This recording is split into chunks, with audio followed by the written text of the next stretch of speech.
Assalamualaikum warahmatullahi wabarakatuh. Halo Sobat ATR BPN, kembali lagi di podcast. Kembali lagi di podcast CPNS Berakhlak untuk Indonesia, ruang diskusi santai tapi serius membahas isu-isu terkini di tanah air bersama saya, Tulus Kurniawan. Peluncuran sertifikat tanah elektronik oleh pemerintah Indonesia menjadi langkah penting dalam transformasi digital layanan pertanahan dengan dasar hukum Permen ATR BPN nomor 3 tahun 2023. Sertifikat tanah kini bisa diterbitkan secara digital melalui sistem elektronik yang dilengkapi tanda tangan elektronik.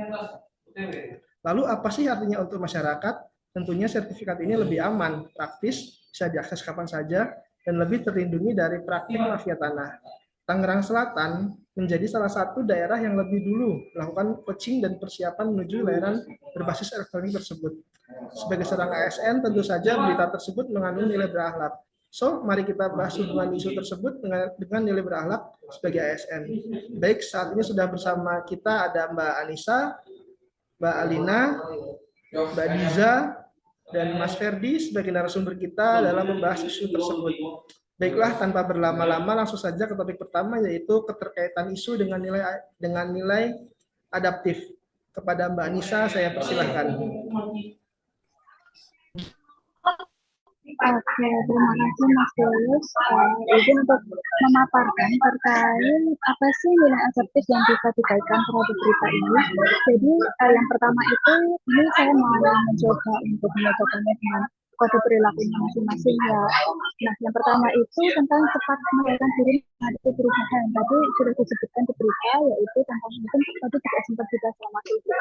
Jadi pegawai itu yang mengikuti pelatihan ataupun coaching itu sertifikat elektronik. Kemudian untuk kode perilaku yang kedua itu terus berinovasi dan mengembangkan kreativitas. Hal ini juga dibuktikan menggunakan yaitu teknologi baru seperti tanda tangan elektronik, barcode, dan juga aplikasi Sentuh Tanahku dalam layanan pendaftaran tanah. Kemudian yang ketiga itu bertindak proaktif, yaitu dibuktikan dengan melakukan sosialisasi internal kepada pegawainya, kemudian juga melakukan validasi data pra-surat ukur elektronik atau pra-SUL, dan juga pra-buku tanah elektronik atau pra-BPL. Nah, itu untuk mempercepat alih media dalam rangka penerbitan sertifikat elektronik.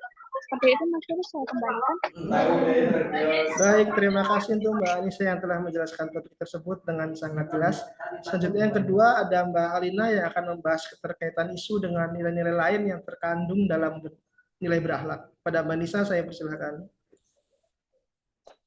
Baik, sebelumnya terima kasih Mas Tulus. Baik, setelah saya review beritanya, selain nilai adaptif, dalam berita ini juga terkandung nilai-nilai berakhlak lainnya ya. Yang pertama seperti kompeten, itu terlihat dari upaya pegawai BPN untuk meningkatkan kemampuan mengikuti coaching dan pelatihan agar mampu menguasai sistem sertifikat elektronik dengan baik. Kemudian juga ada nilai harmonis yang ditunjukkan dengan menghargai setiap orang dan membangun lingkungan kerja yang kondusif melalui kerjasama lintas pihak seperti PPAT, pemerintah daerah, hingga masyarakat dalam proses peralihan sertifikat elektronik tersebut. Yang ketiga, ada juga nilai loyal yang saya lihat di sini, karena di sini menjaga nama baik instansi dan membangun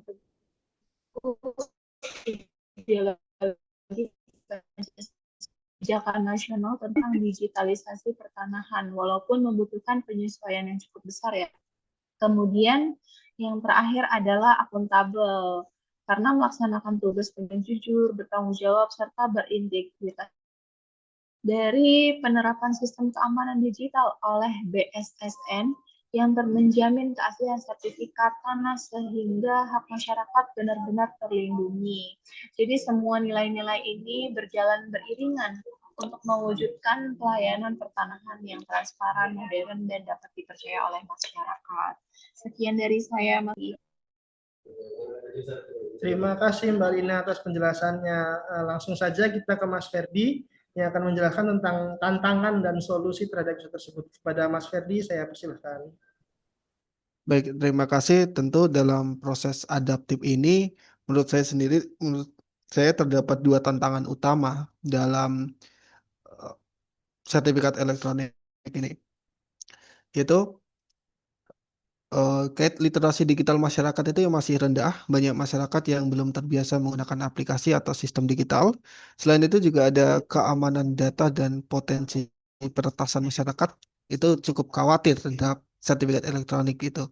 Maka dari itu mungkin solusi-solusi yang bisa ditawarkan yaitu dari tantangan yang pertama, lakukan sosialisasi dan pelatihan sederhana di desa-desa, kelurahan, serta siapkan layanan bantuannya, helpdesk di kantor pertanahan. Untuk kedua, mengenai keamanan data, penguatan sistem keamanan secara teknologi atau kriptografis dan juga penggunaan tanda tangan elektronik dan lain-lainnya bisa diperkuat untuk membuat kepercayaan masyarakat terkait literasi digital sertifikat elektronik ini. Sekian, Mas Tulus. Oke, terima kasih Mas Ferdi untuk penjelasannya.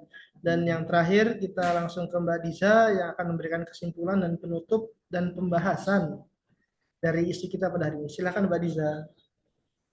Ya, terima kasih teman-teman sebelumnya yang sudah memaparkan terkait studi kasus dan juga pendapat masing-masing akan saya coba simpulkan terkait studi kasus yang kita bahas pada hari ini, di mana penerapan sertifikat tanah elektronik menunjukkan bahwa ASN ATR BPN mampu bersikap adaptif sesuai sama nilai-nilai berakhlak, yaitu cepat menyesuaikan diri dengan perubahan, berinovasi melalui teknologi baru, serta proaktif dalam sosialisasi dan juga validasi data. Nah, dengan sikap adaptif ini, ASN tidak hanya siap menghadapi tantangan digitalisasi, tetapi juga mendorong terciptanya pelayanan pertanahan yang lebih aman, praktis, dan terpercaya bagi masyarakat. Nah, transformasi digital ini mengingatkan bahwa adaptif bukan sekedar hanya menyesuaikan diri, tetapi juga keberanian untuk kita mau berubah, belajar hal baru, kemudian menjadi motor penggerak dalam mewujudkan visi pelayanan publik yang lebih modern dan berstandar dunia, dan tentunya lebih berorientasi kepada masyarakat. Mungkin itu yang dapat saya simpulkan dari studi kasus kita pada hari ini. Saya kembalikan lagi kepada Mas Tulus. Terima kasih. Yaps, terima kasih Mbak Diza. Itu dia tadi kesimpulan dari isu yang kita bahas pada hari ini. Terima kasih Mbak Diza. Semoga informasi ini bermanfaat dan menambah wawasan kita tentang transformasi layanan pertanahan di era digital. Kalau ada pertanyaan atau tanggapan, silakan berikan di kolom komentar. Baik, karena keterbatasan waktu, kita sudahi podcast kita hari ini. Terima kasih semuanya. Bye.